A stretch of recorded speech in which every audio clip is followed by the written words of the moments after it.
माझी भली मोठी जरी ओळख करून दिली असली तरी पण मी कधीतरी इयत्ता 10वी पास झालो आहे.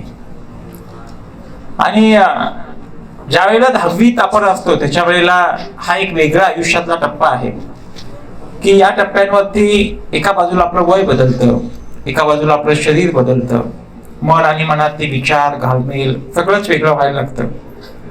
आणि त्याच वेळेला माझ्या प्रिय मित्रा, आपला बाप नावाची जी गोष्ट असते ती कुठेतरी शेतात असते, नोकरीत असते, कामात असते. आपली आई असते, तिच्या डोक्यात एक चिंता आणि चिंतन चालू असतं.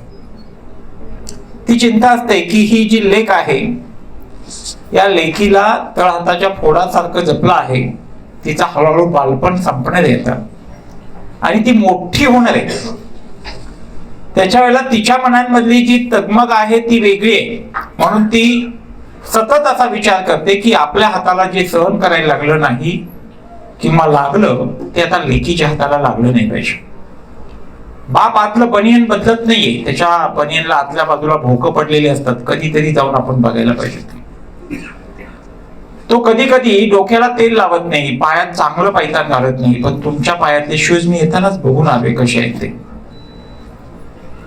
तुमच्या डोक्याला कदाचित सुगंधी तेल असू शकतं, पण बाप फक्त दिवाळीला सुगंधी तेल लावतो. आणि मग ज्या वेळेला आपण इथं आलो त्याच्या वेळेला तो तिकडे चिंता वेगळी करतो आहे की त्याला वाटतं की अरे मी घामाने आतमध्ये भिजलो तर चालू शकतो, पण माझ्या पोराचं आयुष्य मस्त झालं पाहिजे, सुंदर झालं पाहिजे. तो इकडे आलेला नाहीये. त्याच्या डोक्यात विचार आहे की मी इकडे जाऊन मला मार्गदर्शन घेण्यापेक्षा माझ्या मुलांना मार्गदर्शन घेतलं पुरेसं आहे, मला कष्ट करण्याशिवाय पर्याय नाहीये. म्हणून मी फॅन बंद अशासाठी करायला लावला की बाबा 5-7 मिनिटाचा फॅन बंद झाला तर आत अस्वस्थ होतं, पण तिकडं दिवसभर उन्हात ज्या वेळेला बाप तळपतो आणि आई आपल्या हाताला भेगा पडेपर्यंत काम करते, मग ते काम कुटुंबातलं असतं, ते काम शेतातलं असतं, ते काम नोकरीतलं असतं, व्यवसायातलं असतं, कोणतंही असतं. आपण आई बाबांनी सुद्धा मागे वळून बघितलं तर आपल्याही आई वडिलांनी कदाचित याच विचाराने काय केलं होतं, आपल्यालाही कधीतरी शाळेत घातलं होतं. नाईलाज झाला असेल, शाळा शिकता आली नाही, अपुऱ्या वयांमध्ये कदाचित लग्न झालं, कदाचित संसाराची जबाबदारी लवकर येऊन पेटली, कदाचित कौटुंबिक परिस्थिती तशी नव्हती आणि होती, पण इथं आल्यानंतर जग चांगलं मिळालं म्हणून आम्ही आमच्या लेकरांना मोठं करण्याचा निर्णय घेतला. तुम्ही खूप सुदैवी आहात. ती का तर मी एका बाजूला बाल कल्याण समितीचा सदस्य म्हणून काम करतो. त्याच्या वेळेला राज्यभर माझ्याकडे जी लेकरं आहेत, सगळी मुलं आहेत, आज आहेत माझ्याकडे 10वीचे आहेत, 12वीचे आहेत, 8वी 9वी 7वी 5वी आणि बाळोत्यातली, म्हणजे की ज्याचा जन्म आत्ताच झालाय अशी पण पोर आहेत. आपल्या सांगली जिल्ह्यात जर सांगायचं झालं तर मुद्दामून सांगतो 13 बालगृह आहेत. आज माझ्याकडे जवळजवळ 1700-1800 पोरं आहेत माझी. त्या पोरांचा आई कोण आणि बाप कोण हे सांगता येत नाही आम्हाला कधी कधी. ज्यावेळेला आमच्या समोर जी मुलं आहेत त्यांना पाठी, दप्तर, पुस्तकं, वह्या हे सगळं शासन पुरवतं, त्याच्या वेळेला त्यांना मोजून मापून ग्रॅम मध्ये आम्ही खायला देतो. आपल्याकडे मात्र परिस्थिती अशी नाहीये. आपल्याकडे म्हणतात की काय काही नाही शिकला तरी चालेल, बांधावर फिरला तरी पोट भरल, पण खा आधी. पण तरी पोरग खात नाहीये. आमच्याकडे काय सांगतात, आम्हाला जे जमलं नाही तुला जमायला पाहिजे, काय वाटतं ते कर, तुला म्हणेल त्या क्लासमध्ये पाठवतो, म्हणेल त्या परीक्षेची फी भरतो, पाहिजे ती पुस्तक आणून देतो, पण तू काहीतरी खडला पाहिजेस. आमच्याकडे तशी अवस्था नाही आहे. आमच्याकडे दिल ते पुस्तक वाचावं लागतं आणि तेवढ्यातच करिअर करावं लागतं. त्याच्या वेळेला आमची पोरं मात्र सगळी काय आज राज्यात पहिले येण्याचा विचार करतात. आपल्यामध्ये आणि त्यांच्यामध्ये फरक काय हा सांगण्यासाठीच फक्त मी तुमच्या समोर आहे. माझ्या मित्र मैत्रिणींनो, आता ज्यांना ज्यांना बक्षिसे मिळाली मला खूप छान वाटलं, खूप कौतुक वाटलं. मला असं लक्षात आलं की अरे ज्याला उत्तेजनार्थ पारितोषिक मिळाली त्याला 2ऱ्या नंबरचं पारितोषिक मिळालं, म्हणजे मी कोणाची तुलना नाही करत. सगळ्यांच्या मध्ये आपल्या एनर्जी आहे, सगळ्यांच्या मध्ये शक्ती आहे. पण ती जी मुलं होती ना, ही सगळी मुलं, मला लक्षात अशी आलेली गोष्ट आहे की मी 25 वर्ष प्रॅक्टिस करतो, त्यामुळे पोराचा चेहरा बघितला, तुमचे डोळे बघितले, तुमच्या चेहऱ्यावरचा हावभाव बघितला की मला तुमचं आयुष्य सांगता येतं. म्हणून मी सगळ्यांना मगापासून बघतो आहे तर त्या पोरांना बघितलं, त्याच्या वेळेला लक्षात आलं की ही खात्यापित्या घरातली पोर आहेत, चांगल्या कुटुंबातली पोर आहेत. आणि ज्याला पहिली प्राइज मिळाली ना, ही सगळी ओबड धोबड पोर आहेत. त्यांना कदाचित भाकरी नावाची गोष्ट ही रोजच ताजी मिळते अशी नाहीये. त्यांना गरम चपाती तव्यावरची मिळतच असेल असं सांगता येत नाही. म्हणून सामान्य कुटुंबातली ती पोर आहेत. असं का होतं? तर चित्त आणि चिकाटीचा प्रवास खूप वेगळा असतो. मला तुमचं मनापासून सगळ्यांचं कौतुक करायचंय. त्याचं कारण असं आहे की बाळांनो, तुम्ही किमान भाग घेऊ शकलात, आतमध्ये आलात ना. सक्सेस कधी होता येतं? पहिल्यांदा कुठून तरी सुरुवात करता यायला पाहिजे, मनात यायला पाहिजे ना, वाटलं पाहिजे. एकदा काय झालं, एक शेतकरी माणूस होता आणि त्याच्याकडे एक घोडा होता. घोडा भारी होता, कोणी होता, एकदम टकाटक. आणि त्या घोड्याला विकायचा प्रसंग आला त्याच्यावरती. घोडा विकायला काढल्यानंतर मग त्या घोड्यांमध्ये चांगले चांगले गुण तो घोड्याचा मालक सांगत होता. बाजारामध्ये घेऊन उभा राहिला, त्याच्या वेळेला त्या मालकाला माणसे विचारायची किंमत किती, आणि पुन्हा विचारायची या घोडा का ऐकताय. तो म्हणायचा की घोडा एक नंबर आहे, या घोड्यासारखा कोणी घोडा मी आयुष्यात माझ्या बघितलेला नाहीये.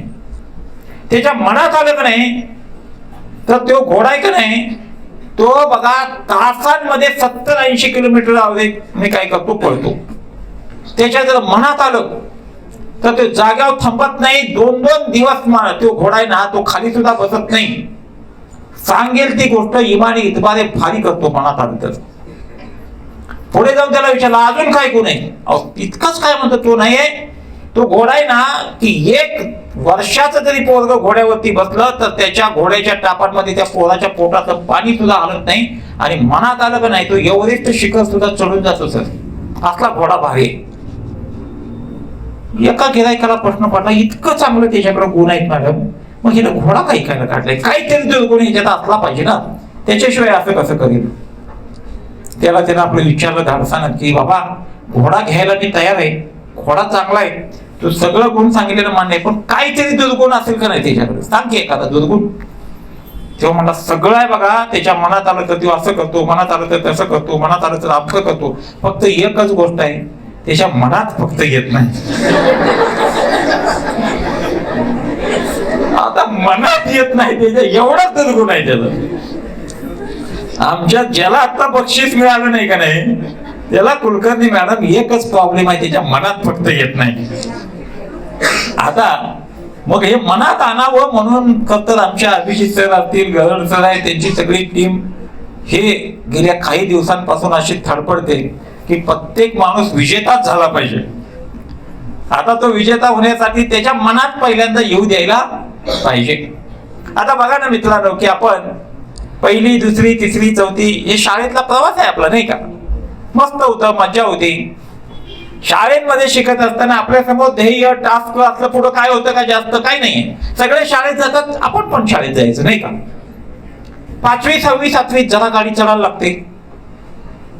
शाळेमध्ये गेल्यानंतर आपल्याला हळू स्पर्धा कोणतरी शिकवायला लागतं की तुझा पण नंबर आला पाहिजे, ते आमका कसा शहाणा आहे, तो कसा व्यवस्थित वागतो, त्याला पण जमतं, आमक्याने स्कॉलरशिपची परीक्षा पास झाली, तो MTS ला गेला, तो NTS केलं, हे केलं, ते केलं. आपल्याला हळूहळू चक्कीत कसं तरी व्हायला लागतं ना. आपण पण म्हणतो की अरे त्याला जमते, आपल्याला जमलं पाहिजे. 8वी, 9वी, 10वी ना छोटीशी स्पर्धा चालू होती. त्याच्या वेळेला ना की 5वी, 6वी, 7वी हे इन्फॉर्मेटिव्ह एज्युकेशन आहे. साध्या साध्या गोष्टीतून आपल्याला काय करायचं असतं, फक्त माहिती घ्यायची, साठवायची आणि परीक्षेत लिहायची. मग काही माझ्या मित्रमैत्रिणीला ते खूप इझी वाटतं, कारण का माहिती छोटी असते आणि आमच्या कपॅसिटी काय असतात, मोठे असतात. 1ली ते 4थी पर्यंत काय तिथे एन्जॉय आहे. गाणं म्हणायचंय, गप्पा मारायचे, गोष्ट सांगायचे, अक्षर ओळखायचंय, जोड्या लावायचंय, काहीतरी करायचंय. हळू 8वी, 9वी, 10वीच्या वर्गांमध्ये हे प्रायमरी कन्सेप्च्युअल एज्युकेशन माझ्या मित्रांनी चालवतो. कन्सेप्ट शिकायचे असतात आपल्याला. फिजिक्स, केमिस्ट्री, बायोलॉजी, म्हणजे पहिलं साधं गणित होतं, आता बीजगणित यायला लागतं. जॉमेट्री नसते, जॉमेट्री यायला लागते. सामान्य सायन्स आहे, हळूहळू काय करतो आम्ही, हे स्पेशल सायन्स, फिजिक्स, केमिस्ट्री, बायोलॉजीकडे यायला लागतो. आणि पुढे जाऊन जो दिव्य प्रवास आहे तिथं खरं आपल्या आयुष्याची सुरुवात होणार आहे. फक्त 3 महिने उरलेत. म्हणजे मार्च एप्रिल मे नंतर आपलं आयुष्य सगळं चेंज होणार आहे. मग या चेंज होण्याच्या वयांमध्ये आता जो 10वी आहे त्याच्यामध्ये काही माणसं असं म्हणतात 10वीला काहीच महत्व नाही, 10वीचं महत्व काही उरलं नाही, असंही तसंही फक्त 11वीला जायचंय. ज्याने असा विचार केला ना, ती माणसं जी आहेत त्या माणसांची फसगत होणार आहे. कारण का, माझ्यापेक्षा जास्त ही तज्ञ मंडळी सांगतील की सर, आमचा जर पाया कच्चा राहिला तर कोविडमध्ये अनेकांची तशी वाट लागली. आता आपल्याला काय होणार आहे की पुढे जाऊन 11-12चा जो सिलेबस आहे हा सिलेबस 8वी 9वी 10वीच्या सिलेबस वरती खूप मोठा अवलंबून आहे. मग आता परीक्षेला तर जायचंय आपल्याला. मग परीक्षेला जात असताना काही माणसांच्या मध्ये काय असतो की त्यांनी ठरवलंय की मला परीक्षेला 10वीच्या सामोरं जायचंय, ते 10वी साठी जायचंय का माझ्या आयुष्याच्या गोल साठी जायचंय. काही माणसांनी छोटच ठरवलं की 10वी पास व्हायचंय, 10वीला चांगली मार्क्स पाडायचे, पण चांगली म्हणजे किती पाडायचे हे नाही ठरवलं. मग घरातले आई बाबा आपले काय म्हणतात, बघ बाबा जमल तसं कर, बघ बाई तुला जास्तीत जास्त पाडता येतील तेवढी पाड. कधी कधी गमती जमती भारी असतात हो. आई वडिलांचा नेता हे शहरात राहिलेले आमचे आई वडील आहेत, त्यांचं भाव आहे की ते सकाळ दुपार संध्याकाळ हाजरीच घेते. मागच्या टेस्ट मध्ये किती पडली, या टेस्ट मध्ये किती पडली, पुढच्या टेस्ट मध्ये किती पडणार आहेत आत्ताच सांग. मग ते इकडं तडपडते. ते परीक्षेला बसताना असं बघा की चेहरा पिकलेला चिकू बघितलाय असा सोन गेलेला वैतागलेला असते, इकडे बघतोय इकडे बघतोय, त्याला आधीच घाम फुटतो. त्याचं कारण घरातनं येतानाच सांगून कानात आवाजच घुमत असतोय असा, बघ पुढच्या टेस्टला नाही जमलं तर. म्हणजे आम्हाला पण आमचे दिवस आठवतात. आम्ही ज्या वेळेला 10वीला होतो ना त्याच्या वेळेला माझे मित्र मैत्रिणींना पास होणं हे सगळ्यात मोठं कौशल्य होतं. मी कालच परवा आमच्या शाळांमध्ये गेलो होतो. मी ज्या शाळेत शिकलो तिथे एक पारितोषिक वितरण समारंभ होता. मी बोर्डावर बघत होतो किती टक्के कोणाकोणाला पडले होते. हायएस्ट 60% वर कधी गेलंच नाही हो कोण. 57, 52, 54, 53 पहिला नंबर. गावात मिरवणूक. आता 95% पडली तर घरात आई मध्ये 95 पडली. एकदा गडबड अशी झाली की काय झालं की एकदा माझा एक मित्र असा चौकात मला भेटला, गांधी चौकात. ते गांधी चौकात भेटल्यानंतर घराकडे गेले तर पोरं घरात 2 जण बहीण भावंड होती. ती एकमेकांच्या हातावर टाळी देत होती, जोर जोरात खेळत होती, एन्जॉय चालला होता त्यांचा. माझा मित्र म्हणाला, बघ तुला त्यासाठीच घराकडे नेत होतो. की काय पोर आहेत का, हल्लीची पिढी वायाच गेल्या, नुसतं मोबाईल मध्ये असते, काहीच करीत नाही ती, अभ्यासच करीत नाही ती, उदुड्या मारत्यात, सारखं सांगायला लागतंय त्याला कर कर कर, किती मारायचं सांग बघ तूच. मी म्हटलो बघ तुझ्या घरची अशी कहाणी असू दे, आमच्याही घरचं तसंच असतं. चला जाऊया पुढे. घराकडे आत गेलो तर एकमेकांच्या पोरं टाळी देत होती. प्रत्येक जण असा पुढे घेत होता, म्हणत होता काय बघ इंग्लिश 32 नापास, वाट लागली. मॅथमॅटिक्स 54 जुळलं नाही, काय उपयोग नाही, टाक बाजूला. ह्याची तळपायाची आग मस्तकाला गेली एकदम माझ्या मित्राची. जातानाच बाहेर ना आत ना असा दाट पोट काढ गेला, 2 मुस्काड्या लावल्या पोरांना. म्हटलं की काय ही मार्क आहेत का, एवढं तुमच्यासाठी कष्ट घेतोय, पाहिजे ती वस्तू देतोय, कंपास मागितला कंपास दिला, अंक मागितले तंक दिलं, वही दिली, पेन दिला, डायरी दिली, काय द्यायचं राहिलं तुला. तोपर्यंत वहिनी त्या बाहेर आल्या. म्हणजे काय झालं, पोरांना का मारताय, पोरांचं काय चुकलंय का, आल्या घरात पोरांना का मारू लागलंय. ते म्हणजे काय, दिवसभर म्हणले मी काम करतोय, कष्ट करतोय, त्या मित्राला विचार माझं बालपण कसं गेलं, आज सापडला म्हणून घेऊन आलो, त्याला चहा दे, पण ह्या पोरांचं काही मला बरं वाटत नाही. म्हणजे काय झालं काय, म्हणजे बघ ना की इंग्लिश मध्ये 32 मार्क यायला पडली. कोणी सांगितलं म्हणजे 32 पडली. 100 पैकी 94 मार्क पडले त्याला. ही काय मार्क लिस्ट माझ्याकडे. गणितात इतकी पडली, भूमितीत इतकी पडली, म्हणजे कोणाचं सांगत होते.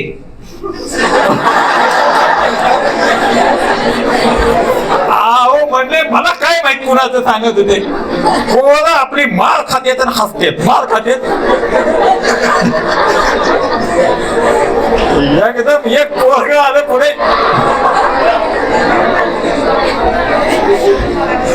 त्यासनी. तर म्हणजे हे कुणाच आहे कुणाच ठाव. आम्ही जरा सुट्टी आहे म्हणून माळ्यावरनं सगळं काढलंय. त्या माळ्यावरच्या वहीमध्ये हे कुणाचं तरी मार्कलिस्ट सापडलंय. याच्यावर नाव मात्र पप्पा तुमचं आहे.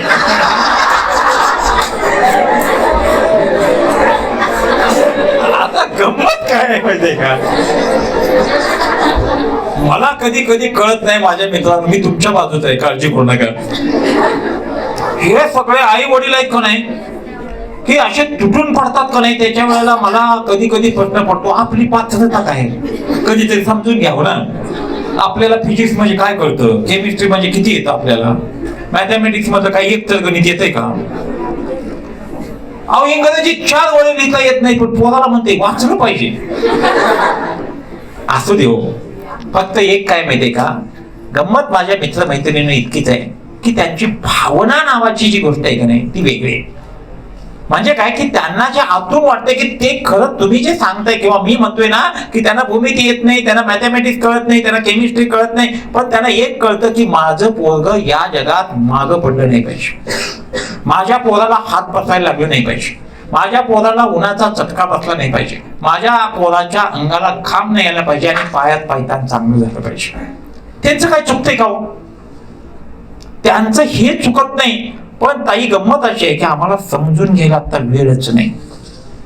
मग 2 गोष्टी येतात ना, एका बाजूला आई वडिलांचं जे वय आहे या वयात मध्ये पण त्यांना जे हवं असतं ते मुलांकडून मिळत नाही आणि मुलांना जे हवं असतं ते आपण देत नाही.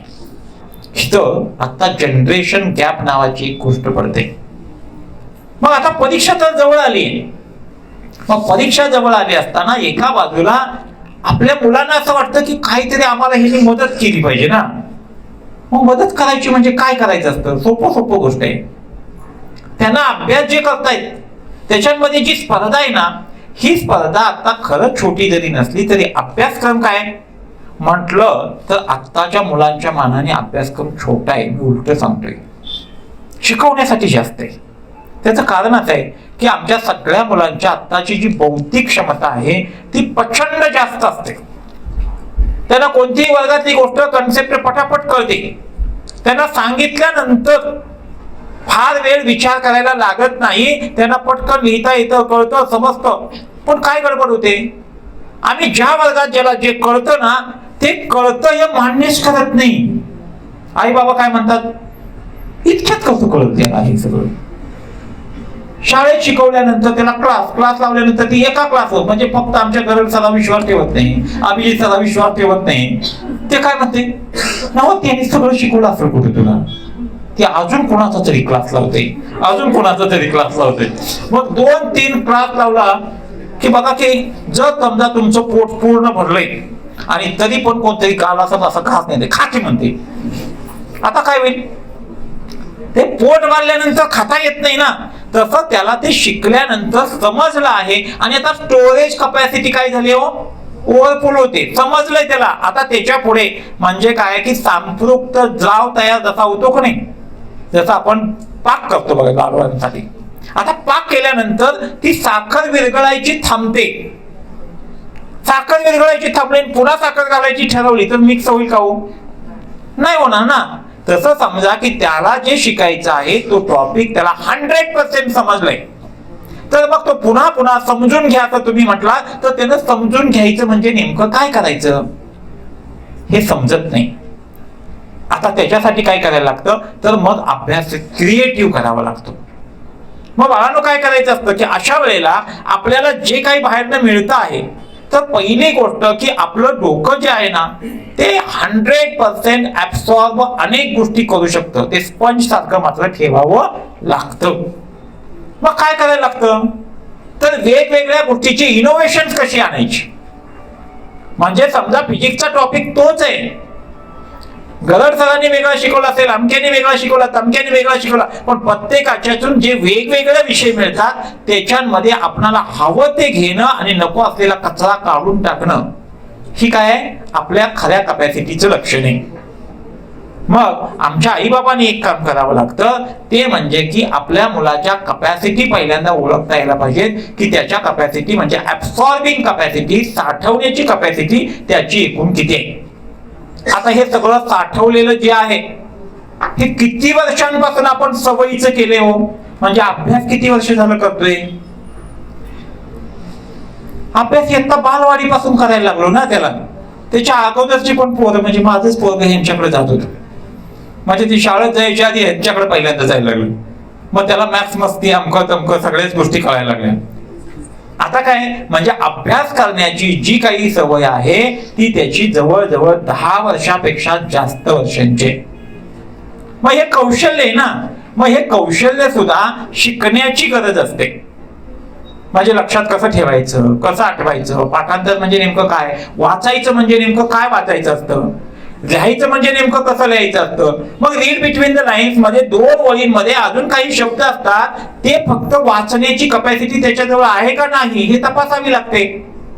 ही न बघता दिदी फक्त आपण लाईन टू लाईन असे वाचत गेलो तर काय होतं की आपणाला मधले अर्थ जे आहे ते कधी कधी समजत नाहीये. म्हणून आपल्याला काय करायला लागतं, कमी वेळेत जास्त अभ्यास करायचा असेल तर तो स्मार्ट स्टडी कसा करायचा याचं नियोजन आपल्याला केलं पाहिजे. आता बघा की हे सगळं करायचंय, त्याच्या वेळेला आता अनेक गोष्टी आपल्या समोर येतात. तुम्ही ह्या परीक्षांमध्ये खरंच जिंकणार का जिंकणार नाही हे मी तुम्हाला सांगतो.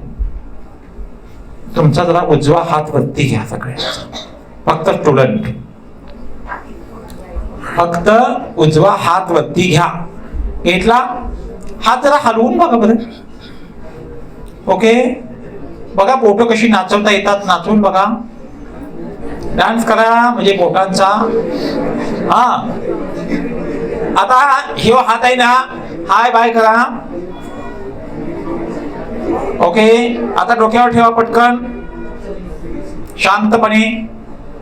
आता जरा दाबून बघा, डोकं जागेवर आहे का आहे. आता हे बोट आहे ना ते आंबेडकरांसारखं करा की ही जनता सगळी शाने आहे, आमची माणसं शाने आहेत, आई वडील शाने आहेत, असं बोट करा बरं.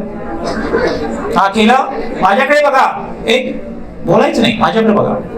हे बोट आहे ना ते पटकन आता आपल्या हनुवटीवर ठेवा. ओके, ठेवला. आता कोणी बोलायचं नाही. आता एकमेकांकडे बघा.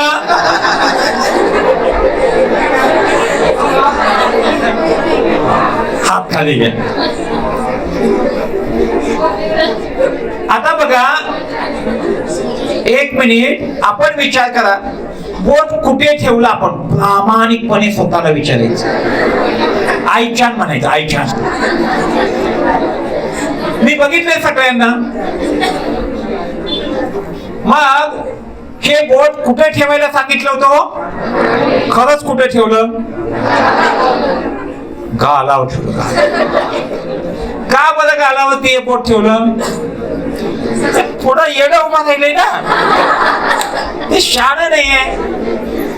तरी पण आम्ही बोट त्याच्याकडं बघितलं आणि आम्ही काय केलं, हनुवटीवर ठेवायला सांगितलं होतं पण गालावर ठेवलं. त्याचं कारण काय, आम्ही अनुकरणशील आहोत. माझ्या मित्रमैत्रिणींनो, जर ज्याला सक्सेस मिळवायचंय त्या माझ्या मित्रांनी काय करायला लागतं की परीक्षेला ज्या वेळेला आपल्याला सामोरं जायचं असेल किंवा आयुष्य सुद्धा आपल्याला पुढे चांगलं घडवायचंय, पहिला टप्पा आजच्या दिवशी असं ठरवलं पाहिजे, मी रेडीमेड जगात जाणार नाही. म्हणजे काय करणार नाही, लिहून दिलेल्या नोट्स जशाच्या तशा उतरायच्या, जे अपेक्षित सुपर गाईड आमच्या काळात. आता काय, आमच्या क्लासच्या नोट्स, तमक्या क्लासच्या नोट्स सगळे एक जागी करतोय, कुणावर विश्वास ठेवत नाही.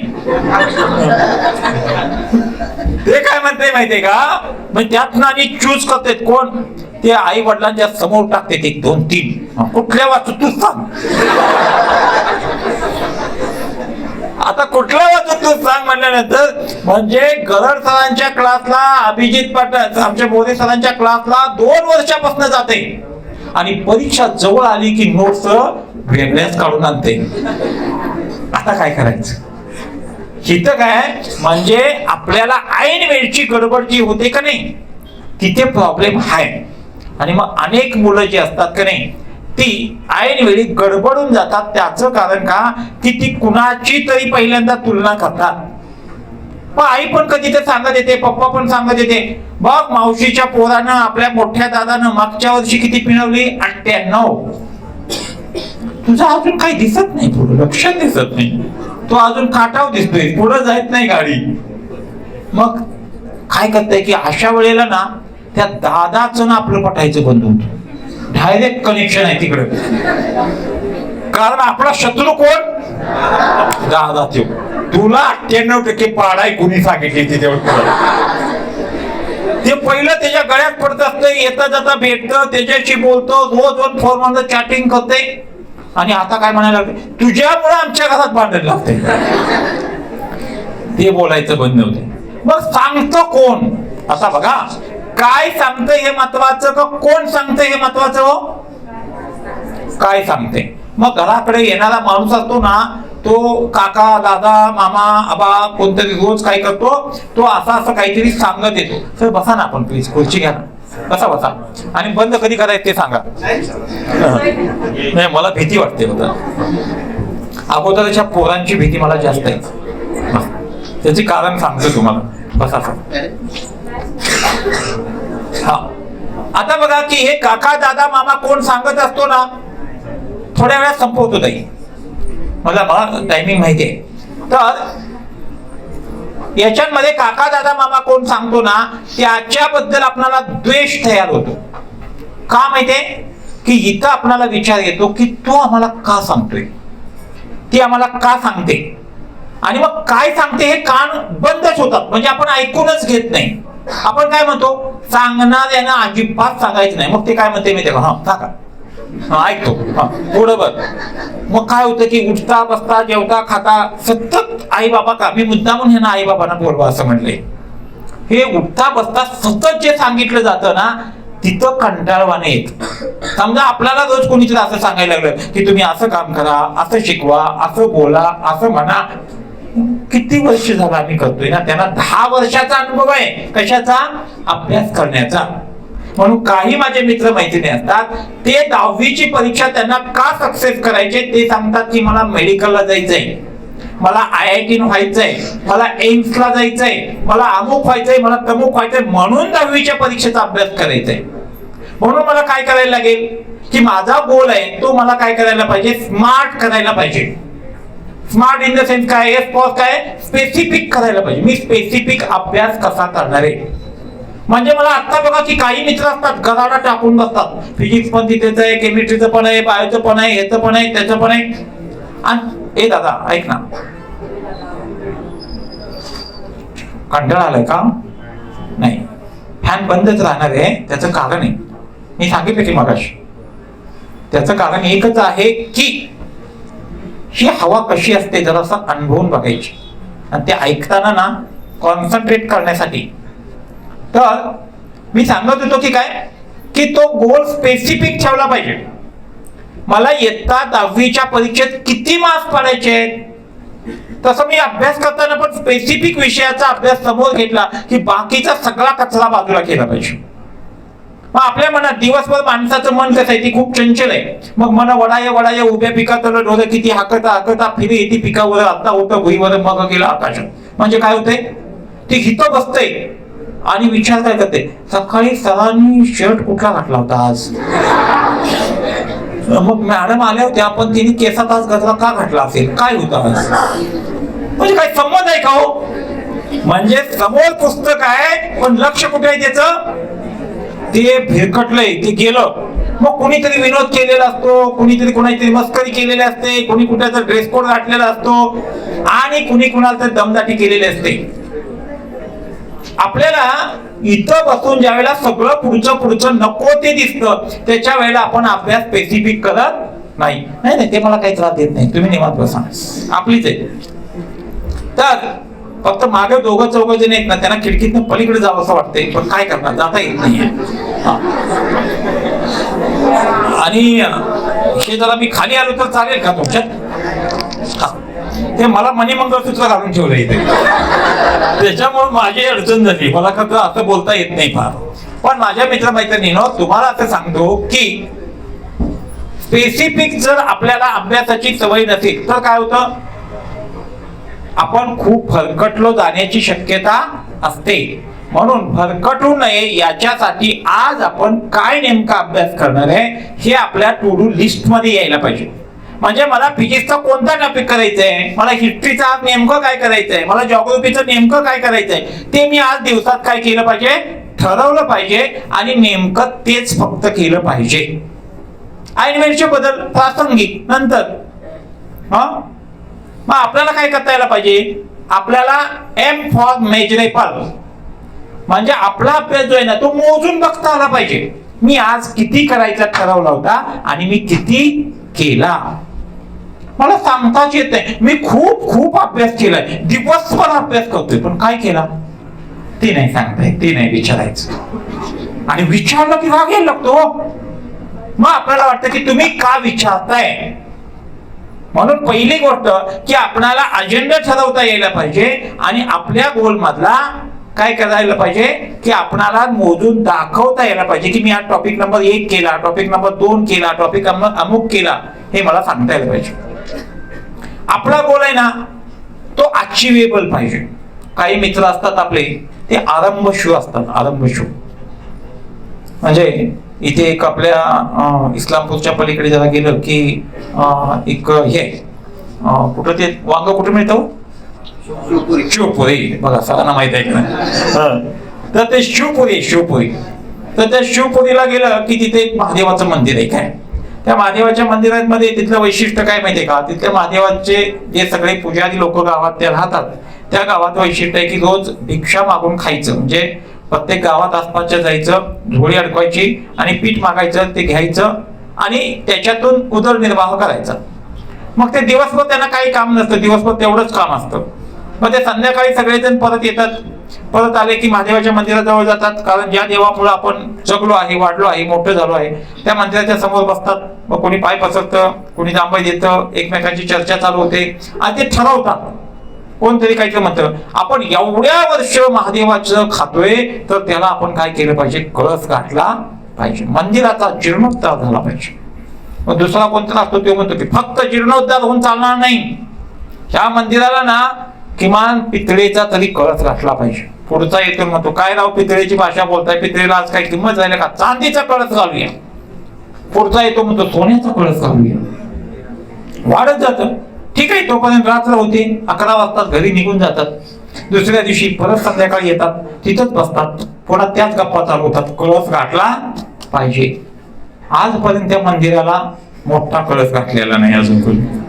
सांगण्याचा हेतू काय असतो माहिती का, की आपल्या इकडे आपण आरंभशू आहे, ठरवणारी माणसं आहे, ठरवतो पण प्रत्यक्ष कृतीत आणत नाही. मग काय करता येतं, छोट्या गोष्टींपासून सुरुवात केली पाहिजे. ज्याला 10 मिनिटं अभ्यास करता येतो, फक्त किती मिनिटं, त्याला 90% मार्क्स पुढे पडतात. विशेष आहे 10 मिनिटं आजपासून सुरुवात करा. पण 10 मिनिटं कशी करायचे, 100% कॉन्सन्ट्रेशन, जिथं जातो तिथलं व्हायचं. हिथं बसलोय हिथंच, म्हणजे हिथं बसून दुसरं टार्गेट काय आणायचं नाही. माझी सायकल कुठे लावली आहे ती कुणी हलवल काय, चप्पल कोणीतरी घेऊन जाईल काय, किती विषय डोक्यात आहेत ना. म्हणजे माणूस असा प्राणी ना तो प्रश्न घेऊन जगतो. दिवसभरात त्याच्या डोक्यात खूप प्रश्न असतात. मग काही प्रश्न त्याच्यात प्रचंड महत्वाचे असतात बरं का, आणि काही प्रश्न कसे असतात हो, क्षुल्लक. म्हणजे प्रश्नच असतो. समजा इथं बसलोय आणि सर मी बोलतोय छान, सगळेजण ऐकतायत, पण ऐकता ऐकता किती छान सांगत असलं आणि समजा दातात एक छोटासा भाजीचा कण अडकलाय, काय होईल, कशाकडे जास्त लक्ष जाईल, त्या दाताच्या कणाकडे लक्ष जात. म्हणून आपल्या डोक्यांमध्ये मग मुलांचे असतील किंवा आई बाबांचे असतील, छोटे प्रश्न अनेक असू शकतात. प्रश्न असतो तो छोटा आणि मोठा कधीच नसतो. मग काय काय मित्र काय म्हणतात, मला हे सुटत नाही, मला हे जमत नाही, माझं असं होईल का, माझं तसं होईल का, खूप गोष्टी असतात. म्हणून आपण पहिल्यांदा काय करूया, स्पेसिफिक अभ्यास करूया. आपला गोल आहे तो मेजरेबल करूया. त्याच्याबरोबर काय, तो अचिवेबल पाहिजे. प्रचंड मोठं काहीतरी ठरवलंय, आज दिवसात सगळं पुस्तक वाचल्याशिवाय राहणार नाही, असं होणार नाही. तुला सवय कशी आहे, थोडे करण्याचे. मग आवडत्या विषयापासून सुरुवात करता येते. छोट्या गोष्टीपासून सुरुवात करता येते, छोट्या वेळेपासून सुरुवात करता येते. मी म्हटलं की 10 मिनिटं अभ्यास करायचा, उद्या किती करूया 15 मिनिटं, परवा किती करूया 20 मिनिटं. हळूहळू जर आपण वाढवत गेलो तर आपल्याला 2-3 तास अभ्यास करण्याची सवय लागते. मी तुमच्या प्रश्न उत्तरांकडे येणार आहे. माझ्या मित्रांनो, पुढे जाऊन अनेक माणसांना हा जो गोल आहे तो रिअलिस्टिक असला पाहिजे, तसा टाइम बाउंड असला पाहिजे. काय केलं पाहिजे आपण, मी किती अभ्यास करणार आहे आणि किती दिवसात संपवणार आहे. सकाळी सुरुवात केली ना, म्हणून काही माणसं अशी असतात टास्क ओरिएंटेड अभ्यास करतात बघा, आणि काही माणसं टाइम ओरिएंटेड अभ्यास करतात. 3 तास झालं बसलोय, आता मग मी 10 मिनिटं मोबाईल बघितला म्हणून काय वाईट वाटायची गरज आहे. ते काय म्हणते, आता हे करताना सुद्धा 3 तास बसला ह्याला किंमत आहे का 3 मार्कांचा अभ्यास केला ह्याला किंमत आहे. किती केला अभ्यास ना, 3 तास बसला आणि काहीच अजून आठवत नाही. मग अशी जी सगळी लोक असतात ही माणसं अनेकदा स्ट्रेस मध्ये जातात. म्हणजे काय होतं, परीक्षा जशी जवळ यायला लागली ना तसे अनेक मित्रांना सायकोसोमॅटिक प्रॉब्लेम यायला लागतात. मग पोटातच कळ होते, पावटे चाळवल्यासारखे वाटते, मानच दुखायला लागते, अर्ध डोकं दुखायला लागतं, कसं तरी व्हायला लागतं, चक्करच यायला लागते, पेनच हातातनं सटकतो, हातालाच घाम येतो. हे सगळं जे आहे त्याला मनोकायिक त्रास असं म्हणतात. त्याचं कारण आहे मनात आणि परिणाम होतो शरीरावर. हे होऊ नये म्हणून आपण काय करायला पाहिजे, आपण वेळेचं नियोजन आपल्या खूप परफेक्ट केलं पाहिजे. हे ज्यांना वेळेचं नियोजन ताजा करता येतं, ऐक, त्यांना काय करता येईल, तर त्यांना आपला गोल आहे तो अचीव करण्यापर्यंत पोहोचता येईल. वेळेचं नियोजन करूया. मग वेळेचं नियोजन करताना सगळी माणसं काय करतात माहितीये का, सकाळी उठल्यापासून झोपेपर्यंत काय करायचं हे ठरवतात. म्हणजे काय, सकाळी इतक्या वाजल्यापासून इतकं करेन, तितक्या वाजल्यापासून ते करेन, इतक्या वाजल्यापासून हे करेन. पण याच्यासाठी ना सगळ्यात महत्वाची गोष्ट असते की जसं घड्याळाचं नियोजन आपण करतो त्याच्यापेक्षा जास्त सेल्फ मॅनेजमेंट, स्वतःची मॅनेजमेंट करण्याची खूप आवश्यकता असते. कारण अभ्यास कोण करणार आहे हो, आपण. माणूस आहे ना, हे मशीन आहे का, नाही. घड्याळाचा काटा प्रत्येक क्षणाला पुढे जाणार आहे, पण त्याचं माझी सेल्फ मॅनेजमेंट म्हणजे माझ्या इमोशन्स मला समजले पाहिजेत. मला राग कधी येतो समजून घेता यायला पाहिजे, मला दुःख कधी होतं समजलं पाहिजे, मी अभ्यास करायचा टाळतो कधी हे मला समजलं पाहिजे, मला अभ्यास करायला उत्साह कधी येतो हेही मला समजलं पाहिजे. कोणत्या गोष्टींमुळे मी डिस्टर्ब होतो आणि कोणत्या गोष्टींमुळे मला हॅपीनेस वाटतो हे स्वतःला समजलं पाहिजे. म्हणून सेल्फ अवेअरनेस, स्वतःला आपणाला छान समजून घेता आलं पाहिजे. जशी परीक्षा जवळ येईल तशी अनेक मित्रांची माझ्या चिडचिड व्हायला लागते, त्यांना राग यायला लागतो, अस्वस्थ वाटायला लागतं. काही मित्र नको इतकं झोपायला लागतात आणि घरातली माणसं म्हणतात जशी परीक्षा जवळ येईल तसे ह्याला काय झालंय बघा की झोपताय नुसतं. तसं काय माणसं उलट काय करतात, परीक्षा जवळ येईल तसं कमी खायला पाहिजे का नाही. जसं परीक्षा जवळ येईल तसं नको इतकं खाताय, काय खाताय कळत नाही. आता हे जे सगळं होतं का नाही, हे सगळं ताणामुळे होतं, ताणामुळे. म्हणजे उलट आहे. तर याच्यामध्ये हे जे सगळे मित्र आहेत हे जसं परीक्षा जवळ येईल तसं काही मित्र कमी खातात, हेही चुकीचं आहे. तसं नको इतकं जास्त खातात, म्हणजे त्यांना काय खातोय आणि का खातोय कळत नाही. कारण का, आपण आपली जबाबदारी त्यांना स्वतःला ओळखता येत नाही. झोप जास्त येते त्याचं कारण का, मेंदू प्रेशराईज झालेला असतो म्हणून त्यांना जास्त झोप येते. आता बघा की याच्यासाठी ना ह्याचं सेल्फ मॅनेजमेंट करण्याची आवश्यकता आहे. मग बघा की काही मित्र असतात ते संध्याकाळी आता अकारण जागरण करायला लागतात. म्हणजे जसं रेडीमेड उत्तरांच्या जगात आहे की ChatGPT वरनं शोधतंय, नोट्स शोधतंय, हे करतंय ते करतंय, तसं हे जे मित्र आहेत ना त्यांना आता असं वाटतं की 2 महिने ना सुट्टी द्यायची नाही. वाळवे तालुक्यातलं आहे हो. ते सतत काय करतं माहितीये का, मग संध्याकाळी 11 वाजले, 12 वाजले, 1 वाजले याला कळत नाही आणि सकाळी 9 वाजता उठते. आता काय फायदा होईल? म्हणजे तुम्ही तुमच्या डेव्हलपमेंट मध्ये टाइम शेड्यूल जे आहे ते तुमचं पूर्वीचं होतं तेच ठेवलं पाहिजे, नव्याने टाइम शेड्यूल केलं नाही पाहिजे. म्हणून आपण रात्रचर प्राणी आहोत का दिवसचर प्राणी आहोत? आपल्याला दिवसा दिसतं का रात्री दिसतं? नॅचरल दिवसा. आपण दिवसचर प्राणी असल्यामुळं संध्याकाळी 10 वाजेपर्यंत मॅक्झिमम 11 वाजेपर्यंत जागरण केलं पाहिजे. आणि सकाळी मात्र पूर्वीच्या काळांमध्ये बघितलं तर ती माणसं पहाटे उठायची. तांबाट फुटणं असा एक भाग होता. आता माणसाला विचारलं तांबाट फुटणं म्हणजे काय, ती म्हणते व्हॉट इट मीन बाय तांबाट फुटणं, कळत नाही. जरा शिकवावं लागतं ना. सूर्य उगवण्याच्या अगोदर एक आकाशात तांबडा गोळा येतो, त्या काकांना कळेल. आणि ते जो ताम्रपट तयार झालेला असतो त्याला तांबाट फुटणं असं म्हणतात.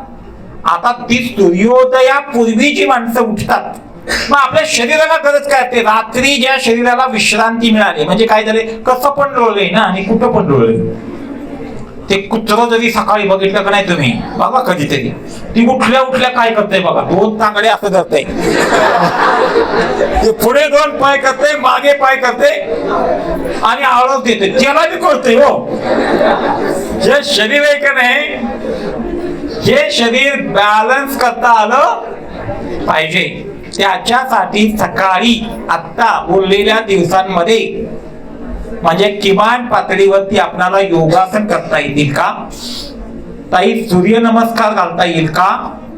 अन्यथा ऐन परीक्षेमध्ये बघा ते काय म्हणते, नाही मला अभ्यास झालाय सगळा पण माझी पाठच इतकी दुखते की काय सांगू, मला लिहिताच येत नाही. आता ते जे सगळं आहे ना, ऐन वेळेला मान अवघडते, पाठ अवघडते, पायाला क्रॅम्प येतो, हाताला क्रॅम्प येतो आणि त्याच्यामध्ये प्रचंड वेळ जातो. वेळेचं नियोजन करायचं म्हणजे सेल्फ मॅनेजमेंट. मी का सांगतोय, माझ्याकडे एक परवा मुलगी आली, म्हणजे मी तुम्हाला शेकडो अशी उदाहरणं, वेळ नाही आपल्याकडे आता, खूप कमी वेळांमध्ये तुम्हाला जास्त सांगायचंय. ती मला सांगत होती की सर मला 10वीला 10वीला मला 99% मार्क्स मिळाले, 1% फक्त गेले. मी 12वीला अशीच मार्क्स पडणार आहे. मी म्हणलं कसं मॅनेजमेंट करते? ती मला छोट्या छोट्या टिप्स सांगत होती. ती म्हणाले सर मी असा सुद्धा विचार केला की माझ्या केसांची एक बोट आहे ना, ती बरोबर अशी डोळ्यावरती यायची. मग ती म्हणाली मला शोध लागला की मी पेपर लिहिताना असेल किंवा अभ्यास करताना असेल, पेपर लिहिता लिहिता प्रत्येक वेळेला मी बोट अशी करते. मी बोट काय करते? अशी करते. अशी बोट करण्यामध्ये मला प्रत्येक 5 मिनिटांमधला 5 सेकंद ही बट नीट करण्यामध्ये जातात. एकूण 3 तासाच्या पेपरमध्ये 7 मिनिटं माझी बट नीट करण्यामध्ये जातात. काय मॅनेजमेंट आहे बघा. म्हणजे केवळ एका बटीचा विचार केला. ओढणी काही मैत्रिणी असतात सतत असं करतात ना, त्याच्यात वेळ जातो. आमचा मित्र शेंडीवाला असला तर, अजून कुठल्या करता असला तर, कानात बाळी असली तर, नाम लिहिलं असला तर, किती गोष्टी आहेत की त्याचं मॅनेजमेंट जे आहे ते आत्तापासूनच करावं लागतं आणि शिकावं लागतं. म्हणून वेळेचं मॅनेजमेंट करायला पाहिजे, झोपेचं नियोजन करायला पाहिजे, आहाराचं नियोजन करायला पाहिजे, सकाळी उठण्याचं नियोजन करायला पाहिजे. आता हे जे करायचंय त्याच्यानंतर मग आपल्याला जो ट्रेस येतो, ट्रेस कशा कशामुळे येऊ शकतो? पहिली गोष्ट की अचानक काही गोष्टी करायला घेतल्या. म्हणजे काय, याच्यापूर्वी कधीच मी ही गोष्ट केली नव्हती आणि आता मी काय करायला लागलो, नव्याने करायला लागलो, तरी प्रॉब्लेम येतो. दुसरी गोष्ट की सिलेबस मध्ये ऐन वेळेला बदल घडवून आणला कुणी, आपणच नोट्स वेगवेगळ्या वाचायला लागलो, ट्रेस येतात. मित्र आणि मैत्रिणींच्या बरोबर आपण अनेक गोष्टींची तुलना करतो आणि या तुलनेमध्ये काय होतं की आता एक गोष्ट असते की आपल्याला हरवण्याची भीती असते. पहिली भीती कुठली? माझ्याकडे अनेक मित्र आणि मैत्रिणी येतात, ते म्हणतात की मला माझी मैत्रिणी आता वर्गात येत नाही, खूप रडायला येतं, मला कसं तरी होतं आणि ती वर्गात येत नाही म्हणून मला कॉलेजमध्ये किंवा स्कूलमध्ये शाळेत जावंसं वाटत नाही. सवय लागलेली असते ना, रोज जवळ नसते आणि आता ती पटवून घेत नाही, तिला आता वेगळ्या क्लासमध्ये जायचं असतं वगैरे वगैरे वगैरे. छोट्या छोट्या गोष्टींमध्ये आपण इमोशनली काय होतो, ब्लॅकमेल व्हायला लागतो. हे ब्लॅकमेलिंग पहिल्यांदा आपण थांबवलं पाहिजे. आता आपल्याला काय करायचंय हो, स्वतःच्या बरोबर स्पर्धा करायची आणि आपल्याला पुढे जायचंय. याच्यापेक्षा पुढे जाऊन काय असतं की जशी तुलना नावाची गोष्ट आहे तशी काय गोष्ट आहे की मला 100% करेक्टच मी असलो पाहिजे, मी असंच व्हायला पाहिजे. किती मार्क्स मिळणार, कर्मण्यवाधिकारस्ते मा फलेषु कदाचन. आता तुला काय करायला पाहिजे, किती मार्क्स मिळणार याचा विचारच आता नाही केला पाहिजे. तुला topic to topic, line to line, प्रत्येक मुद्द्यानुसार अभ्यास कंप्लीट करणं ही तुझी जबाबदारी. म्हणून आता विचार काय करायला पाहिजे, तुझ्या हातात काय आहे आणि हाताबाहेर काय आहे. म्हणजे काय, माझ्या गोष्टीची हातातच नाही, आता थोड्या वेळाने पाऊस पडणार का पडणार नाही हे माझ्या हातात आहे का हो. मी काय करू शकतो, पावसात भिजू नये याच्यासाठी दक्षता घेऊ शकतो. मग काय काय मित्र, पेपर अवघड निघाला तर काय करायचं, तुला विचारून निघणार आहे का, तुझ्या हातात आहे का आता नाही. माझा नंबर कुठे येतोय कोणास ठाऊक, मला नंबर वरती चांगले आलो पण बेंच नाही चांगला मिळाला तर काय करायचं. म्हणजे काय झालं, तो आता कुठला ज्या गोष्टी आपल्या हातात नाहीत त्याचा विचार जास्त करतो. मग काही मित्र आपल्यातले कसे आहेत, ते सुस्त आहेत, सुस्त. ठेविले अनंत तैशेची राहावे, चित्ते असू द्यावे समाधान. त्याला रोज उठवायला लागते, आता तरी उठ, आतापासून तरी अभ्यास कर. ते म्हणते करतो, मला माहित आहे, मी आज ठरवलंय. किती दिवस, परीक्षेच्या अगोदर 8 दिवसापर्यंत काय म्हणते, बघतो करतो ठरवलंय. सरकारी नियमात अडकलेला असते ते. परीक्षा जवळ 8 दिवसाहून ती आली का नाही, एकदम कपडे काढूनच घरी तयार होतो पुन्हा. घरातले आई वडील काय म्हणतात, आत्ता शाना झालाय. तोपर्यंत आईने शांती घातलेली असत्या, कोणाला तरी विचारून आलेलं असते, असं का वागते म्हणून समजून घेतलेलं असतं. वेळ निघून जाते. म्हणून सुस्त लोक जे आहेत का नाही, ती लोक काय करते माहिती का, खाएंगे पिएंगे मजा करेंगे असं म्हणते. खाते पिते होते, रोज वडा खाते, समोसा खाते, इकडे जाते तिकडे जाते, ह्याच्यावर पार्टी बसवू त्याच्यावर पार्टी बसवू. ती आता काय म्हणते माहितीये का, मला माहित आहे कधी सुरुवात करायची. ती जिगरबाज इतका असते बरं का, त्याचा ओव्हर कॉन्फिडन्स भयानक असतो. तो काय म्हणतो, आपला नाच करायचा नाही, आपला करेक्ट कार्यक्रम आहे. ते सगळं जे आहे ना, ते त्याच्या डोक्यात स्वतःची एक आयडियल कल्पना असते. काही माणसं कशी असतात माहितीये का, व्यस्त आहे सतत. ती काय करते माहितीये का, एक ना धड भाराभर चिंध्या, सतत अभ्यासात. हिता आता हे करते ते करते, ह्या क्लासमध्ये येते त्या क्लासमध्ये येते, ह्या मित्राला बोलवते त्या मित्राला बोलवते. आता ती व्यस्त आहे का नाही, ती सतत टेन्शन मध्ये, त्याच्या कपाळावर सतत अशा आटे असते. ती माझ्याकडे बघताना पण असं बघतोय मी, मगापासून तुमच्यातली काय काय जण माझ्याकडे बघते, डोळं मोठून बघते. मला लक्षात येत नाही की ती माझ्याकडे का असं बघत असेल. मी म्हणते बघत असेल बाबा, ह्याला सपवाव असं वाटत असेल म्हणून बघत असेल, पण तसं नाही. त्याला आलेली असते झोप. पण 4 लोकांच्या झोपायचं कसं, म्हणून ती झोपत नाही. हे जे त्रस्त आहे की नाही, असं व्यस्त आहे. तसं काही मुलं कशी असतात माहितीये का, त्रस्त आहे, कायम वैतागलेलं असते, चिडचिड करते. हे नको मला, ते नको, हे मला आवडत नाही, कळत नाही का, माझे कपडे मला अशीच पाहिजेत, मला तसंच पाहिजे होतं, माझी सायकलच पंक्चर झाली, आम्हाला सायकल दुरुस्तच करून पाहिजे, नवीच पाहिजे आता म्हणते. ते पुढे जाते ऍडव्हान्स. आता ते निमित्त करतंय बघा, हे त्रस्त आहे का नाही, त्याचा दिवस संध्याकाळी 12 नंतर चालू होतो. त्याचं कारण काय की त्याला त्याच्या मित्रांच्या मध्ये जास्तीत जास्त वेळ कुठे असतो माहितीये का, की त्याचा वेळ हा जास्तीत जास्त त्याला मित्रांच्या मैत्रिणींच्या घालवायचा असतो. ते काय करते माहितीये का, त्याला आत्ता सुचायला लागते. आणि ती इथून पुढे काय करते माहितीये का, परीक्षेचा अभ्यास सायमल्टेनियसली करते. आणि सायमल्टेनियसली त्याला भीती असते की आपल्या जवळचा माणूस आपल्यापासून लांब जाता कामा नये. म्हणून ते काय करतं की रोज संध्याकाळी चॅटिंग करते, अंतरुणात बसून करते. सकाळीच मला एक शोध लागला. सकाळी एक 10वीची मुलगी माझ्याकडे आली होती. ती मला म्हणाली की अहो आमचा दादी आहे का नाही, तो दाद्या रात्री मोबाईल घेतोय, काय बघतोय कोणास ठाऊक. म्हणून मी बघायला गेलो तर मला पण वाटलं आपण का असलं बघायचं नाही, म्हणून मी पण बघायला गेले. दोघे मिळून बघता बघता नको ते चमत्कार सगळी पोरं बघायला लागतात. आता एका पोरानं मध्यंतरी आत्ताचा 10वीलाच आहे, त्यानं काल आलं होतं, त्यानं 70,000 रुपये एका रात्रीत घालवलं. हा ते काय कुठला गेम, फ्री फायर, करेक्ट. हे फ्री फायर म्हणते की मला आता प्राईम व्हायचंय. काय व्हायचं, प्रीमियम व्हायचं का प्राईम व्हायचं, काय रे प्रो व्हायचं. बरोबर बरोबर आहे. असं करायचं म्हणते. आणि मग त्याला विचारलं की तू हे रात्रीत मोबाईल मध्ये करामत कशी केली. म्हणून मला तुमच्याचा पहिला नंबर ज्यांचा आला त्यांच्याबद्दल 2 मिनिटं बोलायचंय, थांबायचंय. धोका आहे. जी हुशार आहेत की नाही माझ्या मित्रांनो, त्या हुशार मुलांच्या बद्दलचा धोका एक असतो की त्यांची बुद्धी कुठं चालवायची हे त्यांना कळत नाही. त्यांच्याकडे क्षमता आहे पण वापरायची कशी हे कळत नाही. त्यानं त्या गेम मध्ये असं म्हणला की रात्री दिदीच्या अकाउंट वरनं मी 70,000 रुपये घालवले. दिदीचा म्हणलं थंब, ती झोपली होती का नाही की मग मी थंब घेतो, तोपर्यंत घेत नाही. झोपल्यानंतर ती थंब करते, तिचा हात घेतो आणि प्रेमाने म्हणतो की तो मोबाईल वरती असा मी करतो, थंब होतो. आता बघा की ही आयडिया डोक्यांमध्ये वेगवेगळ्या प्रकारचे यायला लागतात. म्हणून या माझ्या मित्रांनो की आपण शेवटचे 5 मिनिटात सांगतो, ऐकतोय? खांद्यावर हात काढ, आपण चौकात नाही आता. हा, भेळ खायला गेले कसं करायचं बा. तर आत्ताच्या अखेरच्या टप्प्यांवरती याला पीक काढण्याची वेळ असं म्हणतात.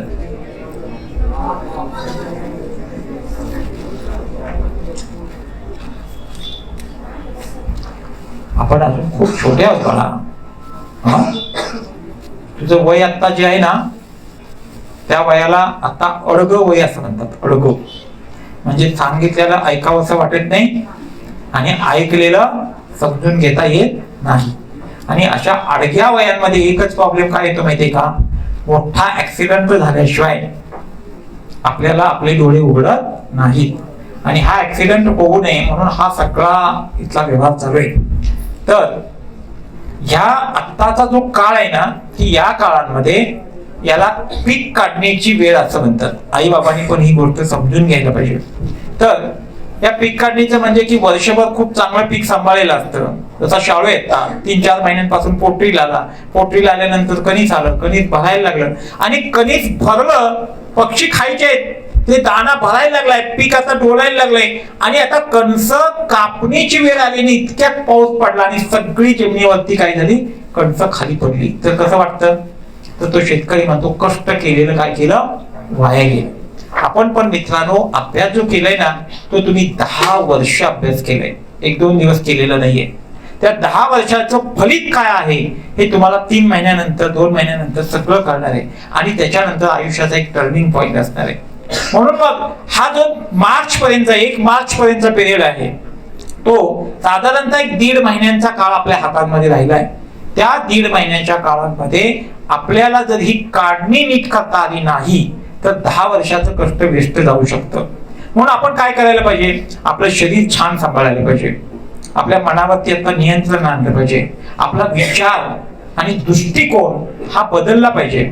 आपला दृष्टिकोन आता संकुचित न करता तो व्यापक करण्याचा प्रयत्न करायला पाहिजे. आपल्या मनांमध्ये ज्या संकल्पना स्वतःच्या आयुष्याबद्दल आहेत त्या छोट्या कल्पना न करता त्या मोठ्या करून बघितल्या पाहिजेत. आपले आई बाबा आपल्यासाठी जी गोष्ट करतात ती नेमकी का आणि कशासाठी करतात याच्याबद्दलचा विचार कधी तटस्थपणे करायला पाहिजे. करिअर आणि भविष्यकाळ याच्याबद्दल आपण कधीतरी पुन्हा बोलूया. पण मी एवढंच जाताना सांगेन की 10वी नंतरचं आयुष्य जे आहे ते घडवायचं म्हणजे केवळ ते मार्कांवरती घडत नाहीये. तर आपलं शरीर, मन, मनगट, मेंदू, विचार, भावना, दृष्टिकोन हे सगळं जिथं एकवटतं तिथं आपल्या एका व्यक्तिमत्वाचा जन्म होतो. आपलं व्यक्तिमत्व आहे ते केवळ दिसण्यापुरतं मर्यादित नसतं.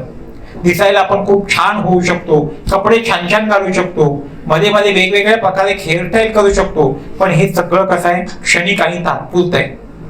पण आतमध्ये जे आपले आहे त्याच्यामध्ये आपलं ज्ञान कसं आहे, आपलं कौशल्य कसे आहेत, आपले विचार कसे आहेत, आपला दृष्टिकोन कसा आहे आणि या जगांमध्ये आपण नवं जग निर्माण करण्यासाठी आपली असली उर्मी इच्छाशक्ती कशी आहे त्याच्यावरती आपलं आयुष्य घडणार आहे. माझ्या मित्रमैत्रिणींनो, आपलं आयुष्य घडवायचं असेल तर पहिल्यांदा स्वतःला ओळखायला शिकलो पाहिजे. मी कोण आहे, मी कसा आहे आणि मी कसा असायला पाहिजे याचं नियोजन आपण आत्ताच करून बघितलं पाहिजे. ही सगळी मंडळी जी धडपडत आहेत या धडपडीला यश येण्यासाठी पहिलं काम काय करायला पाहिजे, आपल्या जवळच्या क्षमतेनुसार आपण योग्य निर्णय आपल्याला घेता आला पाहिजे. आताच्या इथून पुढचे क्लासेस, इथून पुढचं कॉलेज नेमकं चकचकीत जगांमध्ये छान असतं असं नाहीये. आपल्याला वाटतं की बिल्डिंग छान असायला पाहिजे, आपल्याला वाटतं की हाय बाय काय कोट घातलेला माणूस चांगलं शिकवू शकेल. जिथं आपल्याला रिस्पेक्टली पुढे घेऊन जाण्याची शक्ती असते, जिथं आपल्याला कोणीतरी सपोर्टिव्ह सिस्टम उभी करून देऊ शकतं, इथं आपल्याला आई वडील भावंडाच्या नात्याने कोणीतरी समजून घेऊन हाताला धरून शिकवणारं कुठतरी भेटतं, त्या ठिकाणी आपण इथून पुढचं जग बघितलं पाहिजे. आपल्या इकडे अनेक गोष्टींची सुविधा जवळ असते, पण आपल्याला जवळच्या गोष्टींपेक्षा लांबची गोष्ट नेहमी हवीशी वाटते. आज माझ्याकडे पुणे, मुंबई, इकडे लातूर, बाकीच्या औरंगाबाद, वेगवेगळ्या शहरातून जी मुलं माझ्याकडे येतात, ते आई वडील नेहमी बघितले तर मला असं वाटतं की कारण का तुमच्या इतके फ्रेश चेहऱ्याची माणसं मला कधीच भेटत नाही, तुम्ही खूप दुर्दैवी आहे. माझ्याकडे जे सगळे आई वडील येतात ते डोळ्यात पाणी घालून येतात, आयुष्य संपलंय असं म्हणतात. माझ्याकडे जो बाप बसलेला असतो, जी आई बसलेली असते, ते माझ्या मित्र मैत्रिणीनं ती म्हणते की या लेकरासाठी काय केलं नाही असं विचारा. कर्जबाजारी झालो, ह्याला सगळं द्यायचा विचार केला, कर्जबाजारी झालो, सगळे क्लासेस धुंडून बसलो, पण ज्या वेळेला मुलाला स्वातंत्र्य दिलं, मी कर्ज काढून मुलाला शिकवण्याचा विचार केला, मोठ्या शहरांमध्ये गेलो, कारण हे वय घडण्याचं आहे ना, तसं हे वय बिघडण्याचं वय आहे.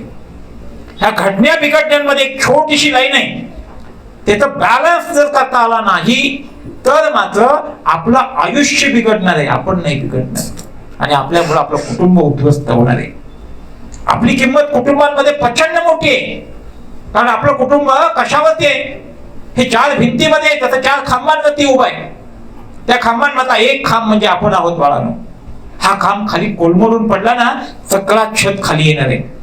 आई वडिलांनी प्रचंड त्याग करून ज्या वेळेला इकॉनॉमी मिळवलेली असते, घर बांधलेलं छान दिसतं आपल्याला, पण त्याच्या पाठीमागचं कर्ज आपल्याला माहिती नसतं. आपल्या दरवाजात गाडी असते, पण बाप पेट्रोल घालण्यासाठी डिझेल घालण्यासाठी काय हैराण होतो ते आपल्याला माहित नसतं. आपल्याला जे वाटतं तितकं आयुष्य सहज साधं आणि सोपं नसतं. म्हणून ज्यावेळेला शहरांमधली पोरं आणि आईबाप माझ्याकडे येतात आणि म्हणतात की सर 12वीला होता, आता तो कॉलेजलाच जायचं नाही म्हणतोय, आम्ही म्हणतो असं का, तर त्यानं 11वी पासून अभ्यासच केला नाही.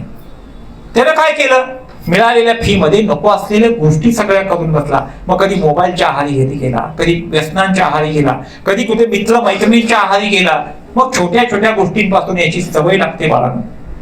सामोसा खाण्यापासूनच याची सवय आहे, वडापाव खाण्यापासूनच याची सवय आहे, मॅगी खाण्यापासूनच याची सवय आहे, आणि हळूहळू आसपास या सुद्धा लाईनला तुम्ही जर बघितलं, मी कोणावरती आरोप नाही करत, बघा ना चकचकीत पानपट्ट्या कशा भारी भारी आहेत. त्या पानपट्टी समोर कोण आहे, तिथली पानांची किंमत काय आहे, मी तुम्हाला सांगण्याची आवश्यकता नाहीये. इस्लामपूरमध्ये काय मिळत नाही असं विचारा. मग अशा आमचे मित्र आम्हाला म्हणत होते की सर इस्लामपूरमध्ये आपल्याला हे करायला पाहिजे, ते करायला पाहिजे, प्रचंड भाव आहे. सर इस्लामपूर शहर असं आहे की जिथं एका छोट्या पानाची किंमत 3-3 हजार रुपये आहे, पान खाण्याची. आपल्या आयुष्यामध्ये आपण 5 रुपयाचं पान घेतलं तर जीव तळमळतो, 4-10 रुपयाचं पिलो ना तरी कसं तरी व्हायला लागतं. आमची लेकरं अनेक पानपट्ट्यांवरती आहेत, तसं गेम मधल्या असणाऱ्या वेगवेगळ्या स्टुडिओ मध्ये पण आहेत. आपण सांभाळून राहण्याची गरज आहे. मी तुम्हाला हे आत्ता का सांगतोय, त्याचं कारण आहे की परीक्षा जवळ आली की हे जास्त करावं असं वाटतं. परीक्षा जवळ आली की अनुभव घ्यावा असा वाटतो. परीक्षा जवळ आली की कुणीतरी सांगतं भात खाऊ नको, कुणीतरी सांगतं चपाती खाऊ नको, कुणीतरी सांगतं मग एक काम कर, मस्तक जागेवर ठेवायचं असलं की स्मोकिंग कर, मस्तक जागेवर ठेवायचं असलं चिंगम खा, मस्तक जागेवर ठेवायचं असलं लक्ष एकाग्र करायचं असलं अमकी गोळी खा, तमकी गोळी खा. एकही गोळी अशी खाऊ नका.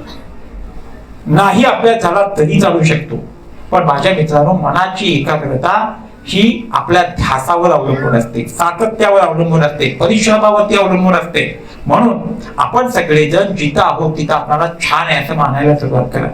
जिथं आहे तिथून सुरुवात करण्याची इच्छा व्यक्त करा. छोट्या छोट्या अंतर कापत कापत आपण आपल्या ध्येयापर्यंत नक्की पोहोचू शकेल. आणि भविष्यामध्ये आपणाला इथून बाहेर पडलो म्हणजे आपण सक्सेस झालो असं नाहीये, तर इथून पुढे 11वीचा योग्य क्लास निवडण्यासाठी स्वतःच्या पहिल्यांदा क्षमता सुद्धा तपासून बघा. आपली खरंच बौद्धिक क्षमता कशी आहे. आपण सायन्स, कॉमर्स, आर्ट्स बाकीच्या सगळ्या गोष्टींमध्ये जाणार आहोत. सगळे जातात, त्यांच्या पाठीमागे पळत नका जाऊ.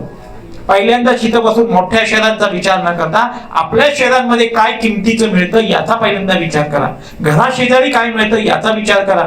अन्यथा अनेक माणसं हॉटेलमध्ये जेवायला जातात आणि म्हणतात घरची भाकरी मिळेल का, म्हणजे हॉटेलमध्ये गेल्यावर कशी काय मिळेल, ते हॉटेलमध्ये मिळणार नाहीये. म्हणून इथून तुम्हाला पलीकडे जायचंय, त्याच्यासाठी एक छोटीशी गोष्ट सांगतो आणि आपल्या आयुष्याबद्दल आपण विचार करायला तुम्ही घरी गेल्यानंतर सुरुवात करावी अशी मी तुम्हाला विनंती करतो. माझ्या बंधू भगिनींनो, आपलं आयुष्य खूप महत्वाचं, छान आहे. आपल्या आयुष्यांमध्ये आपण खूप देखणं आयुष्य उभं करू शकतो, पण त्याच्यासाठी मात्र आपण कुठून आलो याचा प्रवास पहिल्यांदा तपासून बघितला पाहिजे आणि कुठे जाण्याचा विचार हा नक्की फायनल केला पाहिजे. परीक्षा तोंडावरती आल्यानंतर मी सांगेन जाता जाता की आपण आहाराचं नियोजन करूया, व्यायाम छान करूया, दिनचर्या आपली चांगली सुटेबल करूया. हे सगळं करताना निगेटिव्हिटी मनातली कमी करूयात, निगेटिव्ह माणसांपासून दूर राहूयात, चांगल्या मित्रांच्या सहवासात राहूयात, रोज थोडा तरी अभ्यास करायला सुरुवात करूयात. खूप सांगण्यासारखं आहे.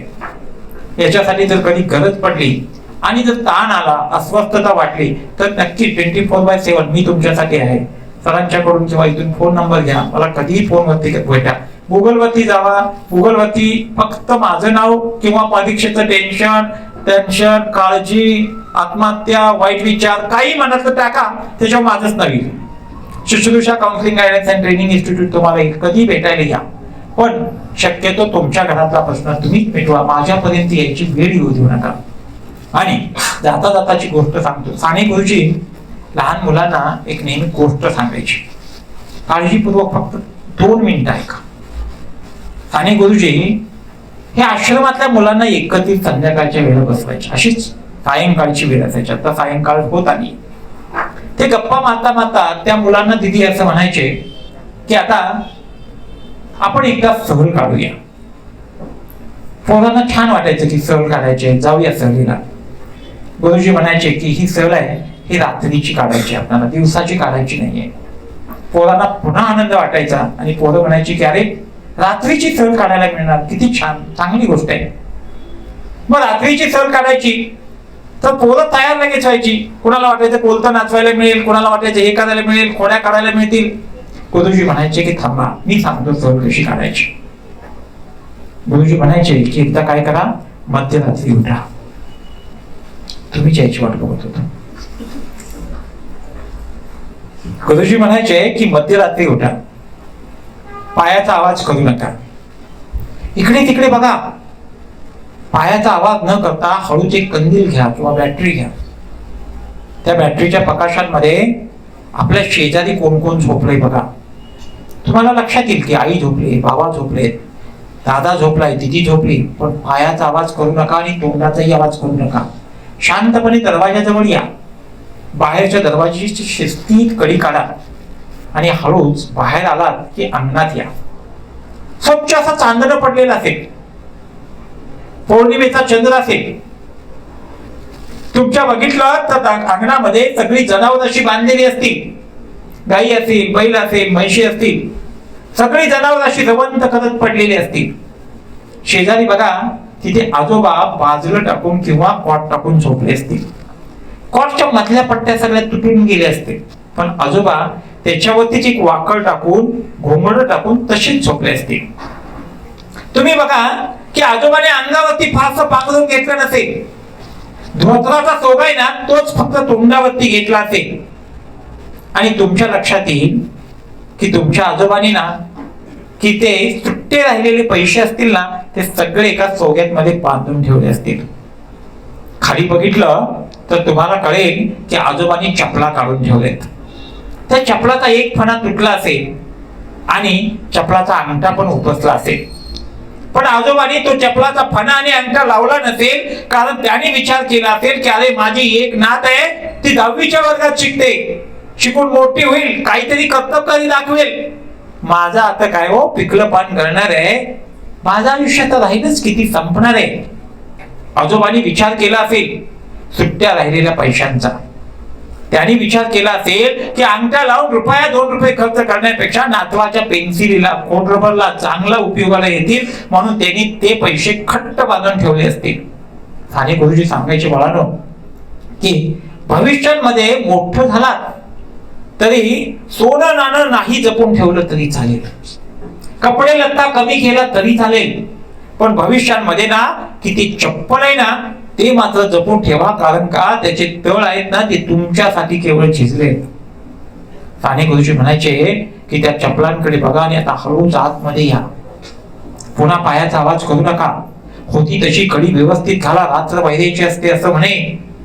इकडे बघा, तुमच्या एका बाजूला तुमचे बाबा झोपले असतील. बाबांच्या चेहऱ्याकडे बघितलं तर तुम्हाला लक्षात येईल की सारं पांघरून आईने आपल्या अंगावरच सुद्धा बाबांच्या अंगावरती घातलंय. तरी पण बाबा या कुशीवरून त्या कुशीवर, या कुशीवरून त्या कुशीवरती सतत धडपडत असतील. त्यांची वाढलेली दाढी बघा आणि करपलेला सगळा चेहरा बघा. डोक्याला तेल नसेल, अंग सगळं घामेनं कोमेजलेलं असेल. बाबा या कुशीवरून त्या कुशीवरती होत असताना विचार करत असतील की माझं वाणीतिनीचं एक पोरग आहे, शिकेल का, मोठं होईल का, शिकलं मोठं झालं तर देशात आणि परदेशात गेलं तर परत येईल का. त्यांच्या मनातले प्रश्न प्रचंड जास्त असतील.